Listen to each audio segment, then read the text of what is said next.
तो बांग्लादेश की नई सरकार ने जो भारत से अकड़ दिखाकर गलतियां की हैं, अब इसका भुगतान सिर्फ बांग्लादेश की नई सरकार ही नहीं बल्कि बांग्लादेश की जनता को भी करना पड़ सकता है। दरअसल आपको याद हो तो कुछ समय पहले भारत ने राइस और ओनियन यानी कि चावल और प्याज के एक्सपोर्ट पर बैन लगाया था, जिसमें बांग्लादेश का नाम भी शामिल था। और अभी रिसेंटली शुगर यानी कि चीनी के एक्सपोर्ट पर भी भारत की तरफ से बैन लगाया जा चुका है, और अब जाकर के एक और इंपोर्ट प्रोडक्ट भारत की तरफ से लगभग रुक चुका है, जो कि बांग्लादेश में एक बड़े स्केल पर एक्सपोर्ट किया जाता था। और अब चीन की गोद में बैठी बांग्लादेश की नई सरकार घुटनों पर आती हुई नजर आ रही है।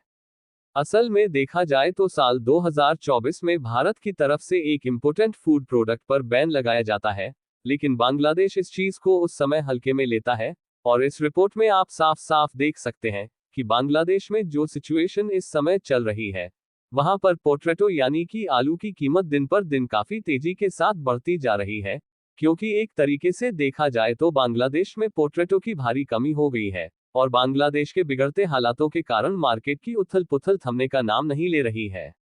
वहीं बांग्लादेश में बढ़ रही महंगाई उनकी अर्थव्यवस्था की लूंगी में इतना बड़ा छेद करेगी जिसे भरने में बांग्लादेश को कई साल लग सकते हैं।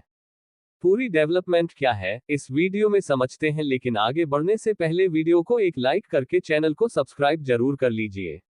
दरअसल बांग्लादेश की नई सरकार ने पिछले कुछ दिनों में जिस तरीके से भारत को अपने तेवर दिखाए हैं,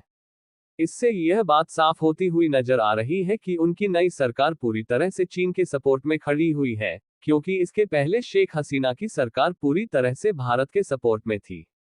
इसलिए ये लोग उनका विरोध कर रहे थे, और उनके सत्ता से जाने के बाद जिस तरीके से बांग्लादेश के हालात चल रहे हैं, इससे एक तरफ पाकिस्तान मजा ले रहा है, वहीं दूसरी तरफ उनकी नई सरकार का झुकाव चीन की तरफ देखने को मिल रहा है।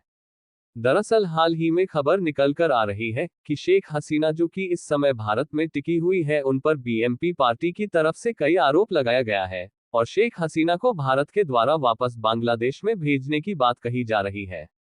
हालांकि हालात जब तक शांत नहीं हो जाते तब तक भारत शेख हसीना को बांग्लादेश में नहीं भेज सकता है। लेकिन जब बात आती है फूड सिक्योरिटी की तो बांग्लादेश सबसे ज्यादा भारत के ऊपर डिपेंडेंट है। यहां तक कि कुछ हद तक इंपोर्ट और एक्सपोर्ट सेक्टर बांग्लादेश का भारत द्वारा मैनेज किया जाता है, और फूड को लेकर देखा जाए तो भारत बांग्लादेश का एक बहुत ही बड़ा ट्रेडिंग पार्टनर है, जिसमें बांग्लादेश को दाल, गेहूं, चावल, शुगर, ओनियन और पोटैटो के साथ साथ मसाले, फल और सब्जियां एक्सपोर्ट की जाती है। लेकिन आपको जानकर हैरानी होगी कि एक समय था जब बांग्लादेश पोटैटो का काफी अच्छा प्रोड्यूसर देश माना जाता था, और वह दूसरे देशों में एक्सपोर्ट भी करता था। लेकिन पिछले कुछ सालों से बांग्लादेश की उथल पुथल उनकी अर्थव्यवस्था को काफी ज्यादा नुकसान पहुंचाया है, जिससे बांग्लादेश में पोटैटो का प्रोडक्शन दिन पर दिन घटता जा रहा है। लेकिन वहीं दूसरी तरफ भारत में पोटैटो का प्रोडक्शन तेजी के साथ इंक्रीज हो रहा है, और आज के समय में भारत पोटैटो का दूसरा सबसे बड़ा प्रोड्यूसर कंट्री बन चुका है, जिसके कारण भारत में प्रोड्यूस होने वाले पोटैटो दुनिया भर के विभिन्न देशों में एक्सपोर्ट किए जाते हैं, जिसमें खासकर भारत के द्वारा नेपाल, बांग्लादेश, भूटान, श्रीलंका जैसे अन्य पड़ोसी देश में भारत के द्वारा कम से कम प्राइस में पोटैटो का एक्सपोर्ट किया जाता है। पड़ोसी देश होने के नाते भारत से ट्रांसपोर्टेशन लागत काफी ज्यादा कम लगती है, इसलिए इन देशों को पोटैटो काफी ज्यादा सस्ता मिल जाता है। और इतना ही नहीं बल्कि भारत में इतनी ज्यादा क्वांटिटी के साथ पोटैटो का प्रोडक्शन होता है कि सऊदी अरब, इंडोनेशिया जैसे देशों के साथ साथ जापान और अमेरिका जैसे विकसित देश भी भारत से ही पोटैटो को खरीदते हैं, और भारत दुनिया की कुल पोटैटो का 10% हिस्सा अकेले एक्सपोर्ट करता है। जहां भारत से आलू खरीदने वाले में मिडिल ईस्ट और अफ्रीका के लगभग सभी देश शामिल हैं, और भारत ने ज्यादातर देशों के साथ फ्री ट्रेड एग्रीमेंट साइन कर लिया है, जिससे भारत को इन देशों में अपने फूड प्रोडक्ट एक्सपोर्ट करने के लिए ज्यादा कास्ट नहीं देना पड़ता। दूसरी तरफ यूरोपीय यूनियन के इटली और जर्मनी जैसे लगभग सभी देशों में इंडियन पोटैटो की डिमांड बढ़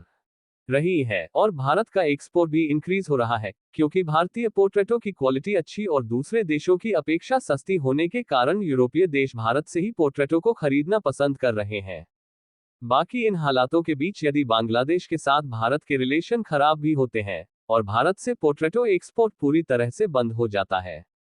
तब भी भारत के फूड सिक्योरिटी पर कोई भी असर नहीं पड़ेगा। और आप लोगों को क्या लगता है कि बांग्लादेश के हालात जिस तरह से बिगड़ रहे हैं, इनकी इकोनॉमिक्स दोबारा से सुधरेगी और भारत के साथ उनके रिलेशन मजबूत हो पाएंगे या नहीं, अपनी राय कमेंट में लिखें।